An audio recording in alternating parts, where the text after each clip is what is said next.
గరికపాటి నరసింహరావు గారు ప్రముఖ ఉపన్యాసకులు.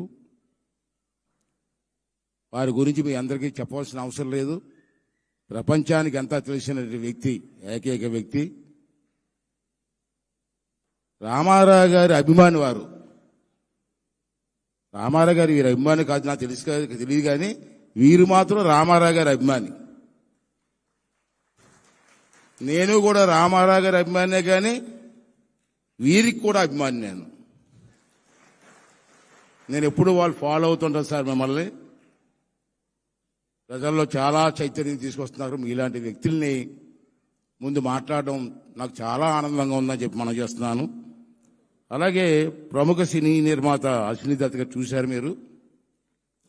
వీరు కూడా ఎన్టీ రామారావు గారికి అభిమాని. సినిమా వ్యాపారస్తులు, నిర్మాత, నాకు మంచి స్నేహితులు మొదటి నుంచి కూడా 83 నుంచి కూడా. మేము ఎక్కడికైనా వెళ్ళినప్పుడు రామారావు గురించి గొప్పగా చెప్తూ ఉంటారు.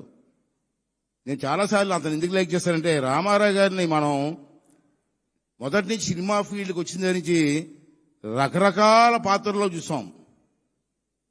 కానీ రామారావు గారిని డిఫరెంట్గా చూపించిన వ్యక్తి ఎవరంటే అశ్విని దత్ గారు. ఎందుగా మాట్లాడాలని మాట్లాడడం మీకు అర్థమైందా?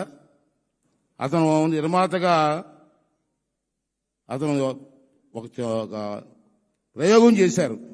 రామారావు గారు కృష్ణుడు, రాముడు, దుర్యోధనుడు ఇటువంటి పాత్రలు వేస్తారని అందరూ అనుకున్న టైంలో అతనితో సినిమా చేశారండి. అతను ఆ సినిమా ఏంటంటే ఎదురులేని మనిషి. చూశారు ఎవరన్నా? అప్పటి వరకు రామారావు గారు చేసిన పాత్రలకు భిన్నంగా రామారావు గారితో ఎదురులేని మనిషి సినిమా తీసి బ్రహ్మాండమైన విజయం సాధించినటువంటి వ్యక్తి అశ్విని దత్ గారు. పబ్లిక్ ఆశ్చర్యపోయారు, రామారావు గారు ఈ వేషం వేశారా అని. అప్పుడు మేము 10th క్లాస్ చదువుకుంటూ ఉంటున్నాం మేము. తర్వాత యుగ పురుషుడు. ఇప్పుడు మనం అందరూ అనుకుంటున్నాం రామారావు గారు యుగ పురుషుడు అనుకుంటున్నాం. ఆ రోజుల్లో యుగ పురుషుడు అని టైటిల్ పెట్టి రామారావు గారితో సినిమా తీసినట్టు వ్యక్తి అశ్విని దత్ గారు. అటువంటి వ్యక్తులు అభిమానం ఉండొచ్చు, అభిమానాన్ని ప్రజల్లోకి తీసుకువెళ్ళడం గొప్పతనం. అలాగే వైవిఎస్ చౌదరి గారు ఇతను సినిమా నిర్మాత, మంచి సినిమాలు తీశారు. అన్నిటికంటే ముఖ్యం ఏంటంటే అతను రామారావు గారు చిన్నప్పటి నుంచి చదువుకున్నప్పటి నుంచి కూడా రామారావు గారు అంటే అభిమానం. ఇప్పుడు మన సత్యనారాయణ గారు వాళ్ళు అభిమాన సంఘాలు లాగంటూ ఆ రోజుల్లో చౌదరి గారు కూడా అభిమాన సంఘాల్లో పనిచేసి సినిమా ఫీల్డ్కి వచ్చి సినిమాలో రామారావు గారి కుటుంబాన్ని హైలైట్ చేస్తూ అనేకమైన సినిమాలు తీసినటువంటి వ్యక్తి చౌదరి గారు. మరి ఈ అందరికీ తెలుసు, ఇలా ఈ సందర్భం నాకు ఆనందంగా ఉంది. నందమూరి తారక రామారావు గారు ఒక మాటలో చెప్పాలంటే ఇందాక చెప్పారు యుగ పురుషుడు. దాంట్లో డౌటే ఉందని మీకు చెప్పడం రాలే. యుగ పురుషుడు. నా చిన్నప్పటి నుంచి అతని సినిమాలు చూస్తున్నాను. అతను లాంటి నటుడు, విభిన్న పాత్రలు పోషించిన నటుడిని భారతదేశానికి ఎవరు ఉన్నారనుకుంటున్నారు మీరు? ఎందుకన్నానంటే మాట, అతను నటించిన చిత్రాలను నాటికి నేటికి అద్భుతమైన చిత్రాలు.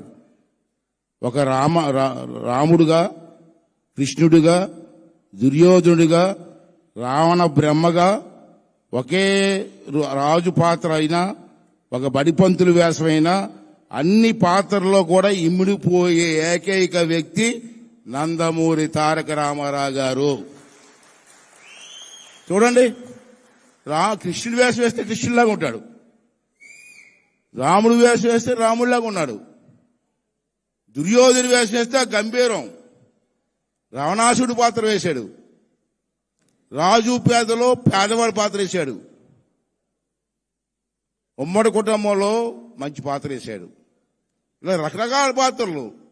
నాకు తెలిసి ప్రపంచంలో ఇన్ని పాత్రల్లో జీవించిన వ్యక్తి ఎవరన్నా ఉన్నారంటే లేరే అనిపిస్తుంది. నాకు ఉన్నారో తెలియదు కానీ నా దృష్టిలో మాత్రం లేరే అనిపిస్తుంది.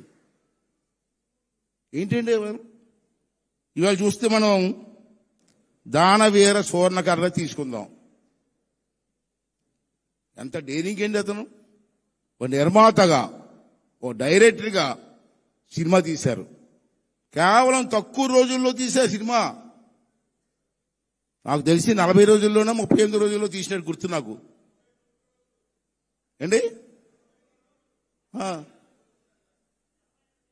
49 రోజుల్లో అంత పెద్ద పౌరాణిక సినిమా తీసినటువంటి గనుడు నేను ఎక్కడ చూడలే. ఒక నిర్మాత చేస్తూ, డైరెక్షన్ చేస్తూ, నటిస్తూ. ఆశ్చర్యం అండి. రాబోయే రోజుల్లో ఎవడ పుడతాడో పుట్టడు నాకు తెలియదు, కానీ పుట్టడు నాకు తెలిసి.